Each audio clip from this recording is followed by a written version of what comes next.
12 रब्बिल अव्वल को जो इंसान 12 मरतबा सूरह रहमान पढ़े और फिर अपनी दुआ अल्लाह की दरबार में पेश करे तो उसी पल उसकी दुआ कबूल हो जाएगी। 12 रब्बिल अव्वल को जो इंसान 12 गुलाब के फूल अपनी झोली में रखे और फिर 1200 मरतबा हुजूर सल्लल्लाहु अलैहि वसल्लम पर दुरूद पाक पढ़े और अपनी दुआ अल्लाह की दरबार में पेश करे कि ऐ मेरे अल्लाह, जैसे ये फूल महक रहे हैं वैसे मेरी जिंदगी को महका दे, मेरी दुआओं को कबूल कर दे, तो उसी पल जन्नत से फरिश्ते आएंगे और उसकी तमाम दुआओं को कबूल करवा देंगे और फिर वो 12 फूल किसी बहते हुए पानी में इंसान बहा दे।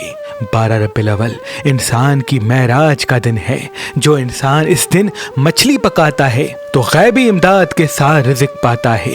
12 रब्बिल अव्वल की रात आबे ज़मज़म पे खास वजीफा किया जाता है। जो इंसान आबे ज़मज़म पे रब्बिल अव्वल की 12 तारीख को 1200 मरतबा दुरूद पाक पढ़े और फिर वो पानी अल्लाह की दरबार में दुआ मांग के पी ले तो उसकी दुआ उसी पल कबूल हो जाएगी और फरिश्ते उसका तवाफ तब तक करते रहेंगे जब तक उस इंसान की तमाम मुश्किलात हल नहीं होती।